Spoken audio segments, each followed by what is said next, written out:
Hello बच्चों, good morning. अभी हम इससे पहले समाजशास्त्र के उद्भव एवं विकास के बारे में पढ़ रहे थे, जो एमए फाइनल का 7th पेपर है, जिसके अंतर्गत समाजशास्त्र के अग्रणी जो हैं 5 बताए हैं, जो हम पहले पढ़ चुके हैं। प्रथम Auguste Comte, Herbert Spencer, Emile Durkheim, Karl Marx एवं मैक्स वेबर प्रमुख हैं, जिनमें हम ऑगस्ट कॉम्ट और हर्बर्ट स्पेंसर का योगदान पढ़ चुके हैं। आज हम एमिल दुर्खीम का योगदान का अध्ययन करेंगे। एमिल दुर्खीम ने जो है समाज में श्रम विभाजन का प्रमुख अध्ययन किया है।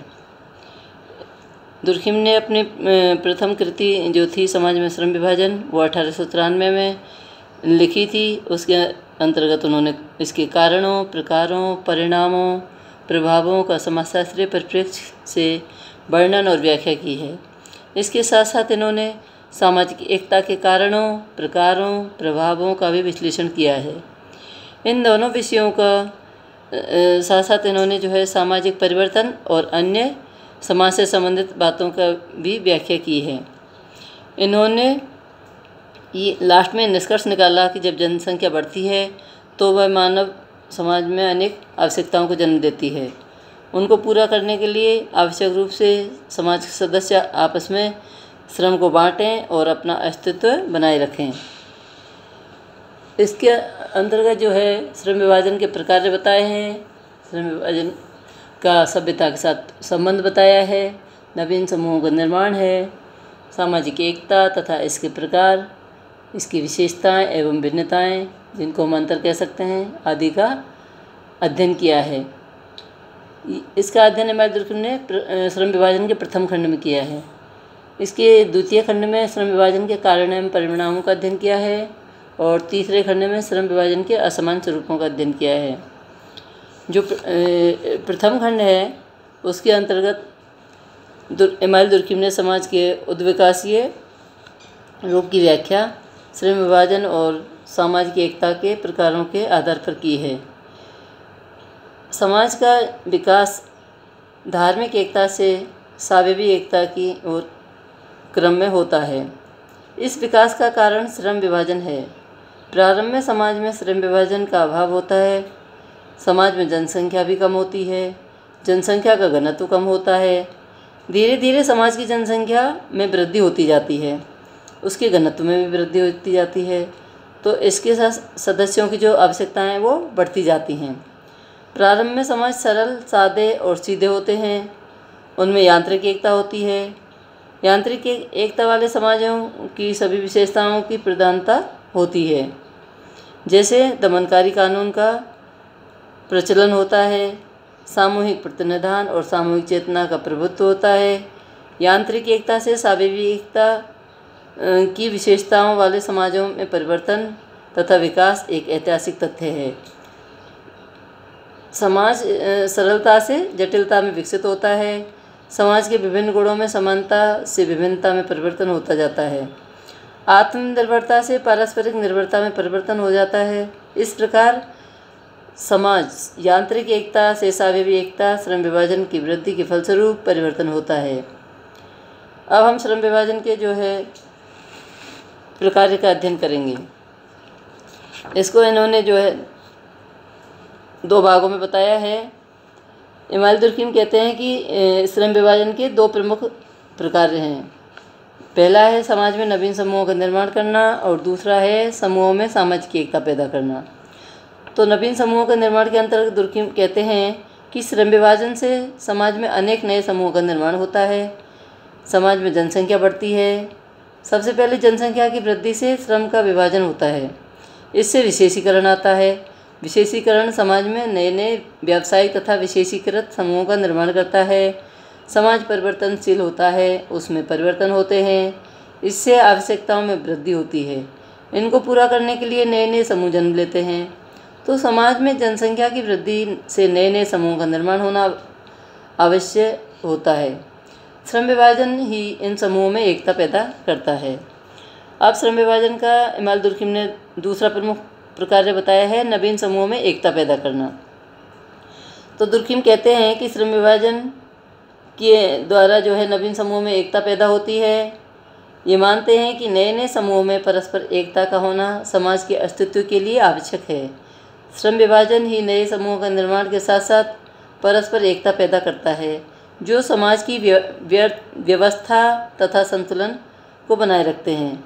ये कहते हैं कि इन विभिन्न नवीन समूहों में परस्पर एकता एक नैतिक आवश्यकता है, जो श्रम विभाजन द्वारा पूरी की जाती है। दुर्खिम जब कहते हैं कि समानता और भिन्नता दोनों ही आकर्षण के कारण होते हैं। ये कारण श्रम विभाजन की प्रक्रिया के द्वारा एकता पैदा करते हैं।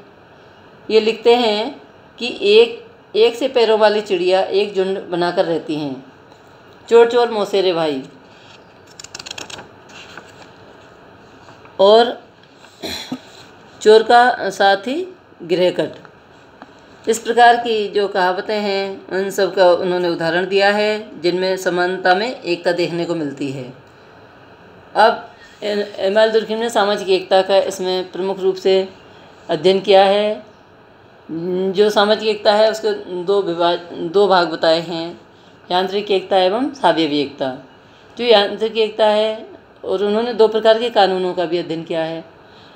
प्रथम प्रकार की एकता है यांत्रिक एकता और दूसरी सावयवी। तो यांत्रिक एकता के साथ तो दमनकारी कानूनों का जो पालन किया जाता है, और सावयवी एकता के साथ प्रतिकारी कानूनों का।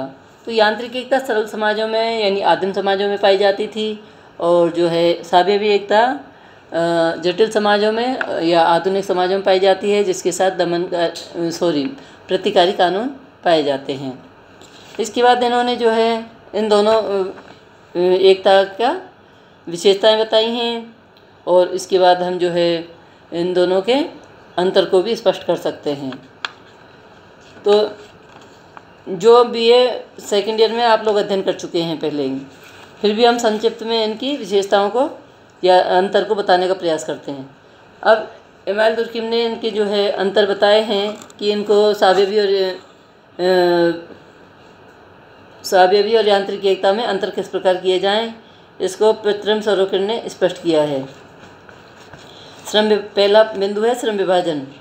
श्रम विभाजन के अंतर्गत वो कहते हैं कि यांत्रिक एकता वाले समाज में श्रम विभाजन का अभाव होता है, जबकि सावयवी एकता में समय के साथ साथ श्रम का विभाजन बढ़ता जाता है। दूसरा बिंदु बताया है विशेषीकरण। यांत्रिक एकता वाले समाज में विशेषीकरण का अभाव या अल्पता होती जाती है, जबकि सावयवी समाज में विशेषीकरण अधिक होता है, जो श्रम विभाजन के कारण विकसित होता है। तीसरा बिंदु है निर्भरता। इसके आधार पर उन्होंने बताया कि यांत्रिक एकता वाले समाज में व्यक्ति अपनी आवश्यकताओं के संबंध में आत्मनिर्भर होते हैं। सावयवी एकता वाले समाज में आवश्यकताओं की पूर्ति के साथ साथ एक दूसरे पर वो निर्भर होते हैं। चौथा बिंदु है एकता का आधार। इसके अंतर्गत यांत्रिक एकता वाले समाज एकता का आधार समाज के सदस्यों की सभी क्षेत्रों में समरूपता या एकरूपता बताते हैं, जबकि सावयवी एकता का आधार विशेषीकरण और निर्भरता पर आधारित होता है। पांचवा बिंदु है कानून। यांत्रिक एकता में दमनकारी कानून का प्रभुत्व होता है, जबकि सावयवी एकता में प्रतिकारी कानून। दमनकारी कानून सामूहिक चेतना की पुनः स्थापित करते हैं, प्रतिकारी कानून क्षतिग्रस्त की हानि को पूर्ण करते हैं। छठवां बिंदु उन्होंने बताया है व्यक्ति के समाज से संबंध। इसके अंतर्गत यांत्रिक एकता वाले समाज में व्यक्ति का समाज से सीधा संबंध होता है। समाज के उद्देश्यों, मूल्यों, चेतना, प्रतिनिधान, विचारधारा से भी व्यक्ति का सीधा संबंध पाया जाता है, जिसे हम प्रत्यक्ष संबंध भी कहते हैं। व्यक्ति अपनी क्रियाओं में समाज का प्रत्यक्ष ध्यान रखता है। सावयवी एकता में व्यक्ति और समाज में परस्पर संबंध प्रत्यक्ष न होकर अप्रत्यक्ष होता है। विशेषीकरण के परिणाम स्वरूप विभिन्न व्यक्ति एक दूसरे पर निर्भर होते हैं। सातवां बिंदु बताया है कि व्यक्ति का विकास। यांत्रिक एकता वाले समाज में व्यक्ति का व्यक्तित्व जो है महत्वपूर्ण नहीं होता, उसके अस्तित्व को इतनी इम्पोर्टेंस नहीं दी जाती। व्यक्ति के विकास में वह एकता बाधक होती है। परंपराएं, रूढ़ियाँ, सामान्य भावनाएं आदि व्यक्ति पर पूर्ण नियंत्रण रखती हैं। व्यक्ति अपना जीवन समाज के लिए जीता है। सावयवी एकता वाले समाज में व्यक्ति पूर्ण स्वतंत्र होता है।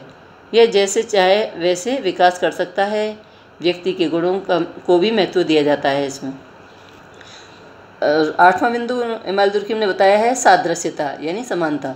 तो दुर्खिम कहते हैं कि आंतरिक एकता को असावयवी या वस्तु तथा सावयवी एकता को जीवों के समान माना है।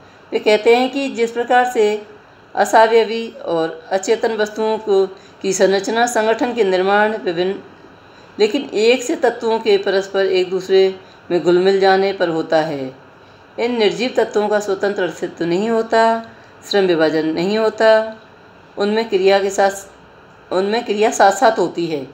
उसी के समानता पर यांत्रिक एकता वाले सामाजिक संगठन में सभी सदस्य घुले मिले होते हैं। उनका स्वतंत्र अस्तित्व नहीं होता है, पर जब वे सब एक से होते हैं उनमें श्रम विभाजन और विशेषीकरण नहीं होता है। नेक्स्ट बिंदु है अपराध।